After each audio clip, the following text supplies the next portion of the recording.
அனைவருக்கும் வணக்கம். செகாஸ்ல இருக்கிற ஒரு டாக்குமெண்ட்ட எப்படி பிடிஎஃப்க்கு பிரிண்ட் எடுக்கிறது, அல்லது பிடிஎஃப்க்கு மாத்துறதுன்ட்டு பார்ப்போம். உதாரணத்துக்கு இப்ப எங்களோட குறிப்பா சம்மரிய பிடிஎஃப் ஃபார்மேட்ல எப்படி எடுத்து இமெயில் பண்றன்றத பார்ப்போம். அ அதுக்கு முதல்ல நம்ம இந்த பிரிண்டர் செட்டப் ஒருக்கா பார்க்க வேணும்.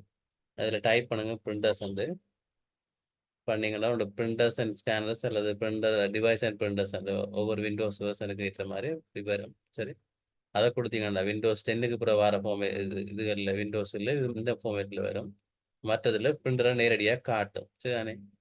பிரிண்டர நேரடியா காட்டும் மாரி அந்த பிரிண்டருக்கு மேல ரைட் கிளிக் பண்ணி டிஃபால்ட் பிரிண்டர்ன்ட்ட மாத்தி விடணும். சரிதானே? இப்ப இங்க நீங்க பார்த்தீங்கன்னு சொன்னா, இதுல டிஃபால்ட்டா எந்த பிரிண்டர் இருக்குன்னு பாருங்க. இதுல வந்து இப்ப எப்சான் எல் 130 இருக்கு. இப்ப இத வந்து டிஃபால்ட்டா இருக்கக்கூடிய பிரிண்ட் எடுக்கிறது இதுக்கு தான் போகும். குடுக்குற கமாண்ட் அதுக்கு போகும். அப்ப எங்களுக்கு அத விட்டு போட்டு பிடிஎஃப்க்கு பிரிண்ட் எடுக்க வேண்டியிருக்கிறதால, அப்ப நாம் இதுக்கு மாத்துவோம். மைக்ரோசாஃப்ட் பிரிண்ட் டூ பிடிஎஃப் என்ற பிரிண்டருக்கு மாத்துது. இது மைக்ரோசாஃப்ட்டால வாரது. இப்ப இதுக்கு நீங்க ரைட் கிளிக் பண்ண விண்டோஸ் 10க்கு முதல்ல ரைட் கிளிக் பண்ணி டிஃபால்ட் மாத்துங்க. அ இதுல ஆரோ கீய கிளிக் பண்ணீங்கன்னா, இதுல மேலே காட்டும் செட் ஆஸ் டிஃபால்ட்ன்ட்டு இத குடுத்து விட்டீங்கன்னா, டிஃபால்ட்டா மாறிடும். சரிதானே? இப்ப நீங்க பிரிண்ட் இதுல குடுக்குறது டிஃபால்ட்டா பிடிஎஃப் ஃபார்மேட்டுக்கு போகும். சரிதானே? உதாரணத்துக்கு அ சம்மரி எடுத்தீங்கன்னா, சம்மரி ஓகே. பிரிண்ட் இதுல ஃபர்ஸ்ட் ஸ்க்ரீன வந்து வேற வகையிலயும் எடுக்கலாம்.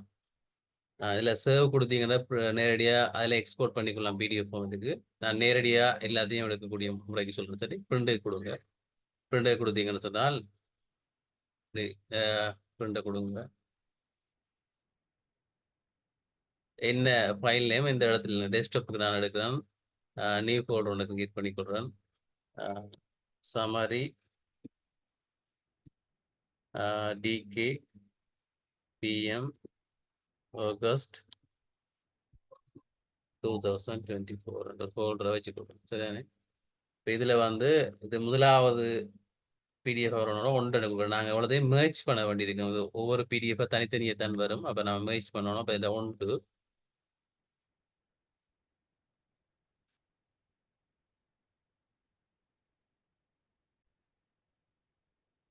சரி.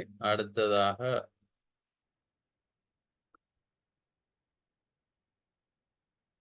ரிப்போர்ட்ஸ் எடுப்போம்.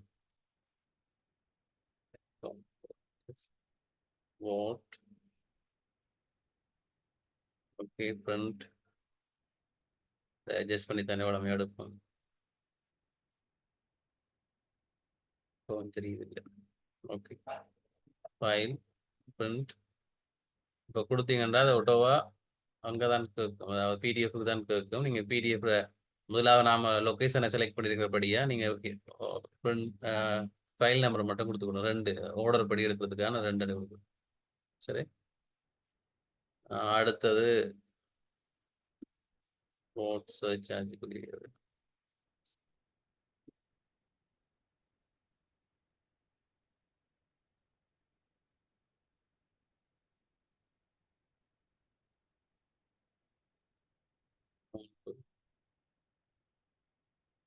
நான் இப்ப எல்லாத்துக்கும் என்னத்துக்கு குடுக்குறேன்னா, இந்த மெர்ஜ் பண்றத காட்டுறதுக்காக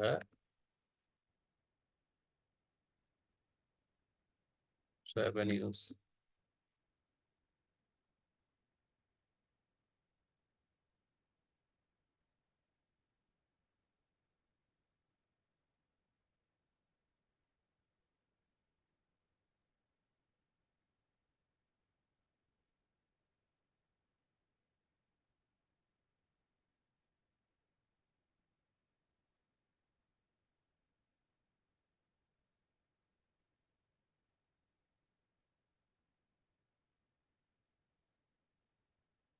ஃபைண்ட்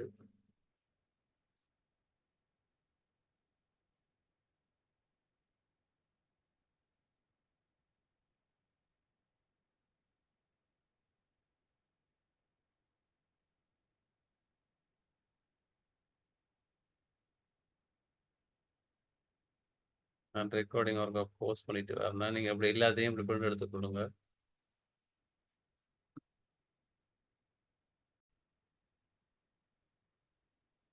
ஓகே. எல்லா தேவையான ஃபைல்களும் பிடிஎஃப்-ஆக பிரிண்ட் செய்யப்பட்டு அந்த ஃபோல்டர்ல வச்சிருக்கேன். சரிதானே? அந்த ஃபோல்டர நாம மெர்ஜ் பண்ணிவிடுவோம். ஃபோல்டருக்குள்ள ஒவ்வொரு ஃபைலையும் மெர்ஜ் பண்ணுவோம்.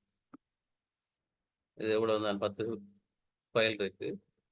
அப்ப நான் வேற ஸ்பெஷலா ஒண்ணும் மெர்ஜ் பண்ணல. இதுல பிடிஎஃப் மெர்ஜ்ன்னு சொல்லி சாஃப்ட்வேர் இருக்கு தானே. அதுல ஐ லவ் பிடிஎஃப் என்ற ஒன்று இருக்கு. அதுல போயிட்டு நீங்க மெர்ஜ் பண்ணி விட்டீங்கன்னா சரி.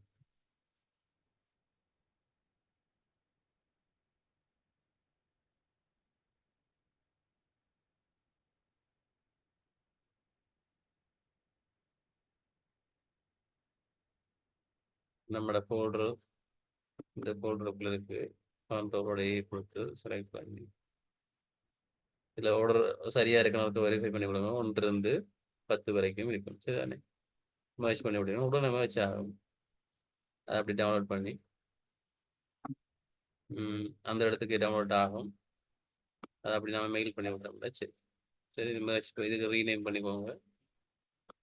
சமரி சொல்லி இப்போ இதில் நீங்கள் பார்த்தீங்கன்னா எல்லாம் ஒரே ஃபைலுக்குள்ளே வந்துருக்கும். சரி கிளியராக இருக்கும். அப்படி நீங்கள் ஒரே வியூவில் ஒரே ஃபைலுக்குள்ளே எல்லாத்தையும் பார்க்கக்கூடியதாக இருக்கும். சரி இந்த வகையில் நாம் அந்த சமரியை அனுப்பிக்கொள்ளலாம். சிலருக்கு இப்படி இருந்து இந்த பிடிஎஃப் ஆப்ஷன் காட்டாது. அப்படின்னு சொன்னால் பிரிண்ட் ஸ்கேனர் போனால் இந்த மைக்ரோசாஃப்ட் பிரிண்ட் டு பிடிஎஃப் அந்த ஆப்ஷன் சிலருக்கு இருக்காது. அது இல்லாதாக்கள் நான் அடுத்த வீடியோ போடுறேன். அதை எப்படி எனபிள் பண்ணி கொண்டுறதை பாருங்க. அப்படி இருக்கிறார்கள் பிரச்சனை இல்லை. இருக்கிறார்கள் மெயினான ஒரு பிரிண்டர் இருக்குன்னா அதை அது டிஃபால்ட்ல இருக்கும். அதை விட்டு போட்டு நீங்கள் மைக்ரோசாஃப்ட் பிடிஎஃப் இந்த பிரிண்டரை டிஃபால்ட் பண்ணி போட்டு பிரிண்ட் எடுத்தீங்கன்னா சரியா இருக்கும். சரி ஓகே தேங்க்யூ.